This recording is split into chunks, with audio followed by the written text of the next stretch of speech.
ओम शांति। अव्यक्त मुरली से स्टोरी। खुशी नाम की एक लड़की हॉस्टल में रहती थी और छुट्टियों में घर आई थी। अपने नाम के विपरीत उसकी खुशी परसेंटेज वाली थी। उसके पापा सुप्रीम जस्टिस थे।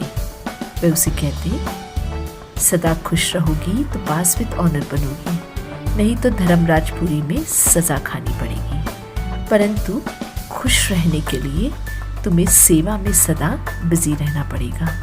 जैसे शरीर का श्वास चलता है ना, वैसे खुशी भी सदा काल रहे।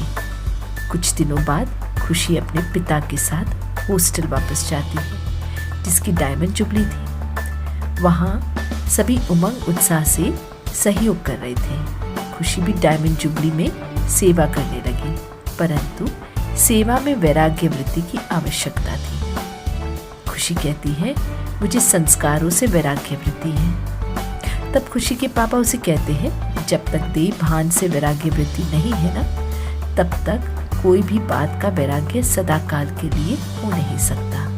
कहने में कहती हो कि तुम नॉलेजफुल हो, लेकिन जब संस्कार वार करते हैं तो नॉलेजफुल की बजाय नॉलेजफुल हो जाती हो। मन जुबली का था बेहद के वैरागी बनना। मैंने देखा है कि तुम्हें सेवा का उमंग है, पर वैराग्य वृत्ति का टेंशन नहीं है। खुशी कहती, पापा समय पर परिवर्तन कर लूंगी। पापा कहते, तुम मास्टर रचयिता हो खुशी, और समय तुम्हारी रचना, तो आपकी रचना आपकी शिक्षक बने, ये शोभता तो नहीं है ना। इसलिए बेहद के वैराग्य वृत्ति को इमर्ज करो। तुम साधनों को बड़े दिल से यूज करो, क्योंकि साधन आपके लिए ही तो है, परंतु साधन बेहद के वैराग्य वृत्ति को मर्ज नहीं करे। खुशी कहती है, जी पापा मैं समझ गई। पापा कहते, खुशी तुम्हें पता है परमात्मा बाप को एक व्रता शब्द बहुत अच्छा लगता है।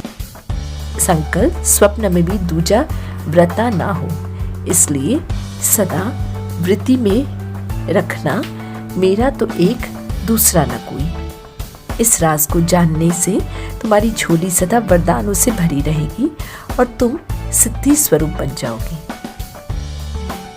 खुशी समझदार होते हुए तभी से जब चाहे, जहां चाहे, जैसा चाहे वहां स्थिति को सेकंड में सेट करने का अभ्यास शुरू कर देती है।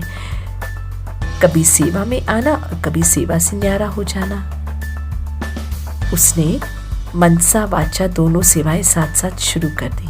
धीरे धीरे खुशी का देह भान देही अभिमान में बदल गया और उसने सर्व सिद्धियां प्राप्त कर ली। धूमधाम से डायमंड जुबली मनाई। इस कहानी से हमें ये शिक्षा मिलती है कि जो परमात्मा बाप को राजी करने की विधि को जान लेते हैं, वे सर्व सिद्धियों को प्राप्त करने का हकदार बन जाते हैं। अच्छा, ओम शांति।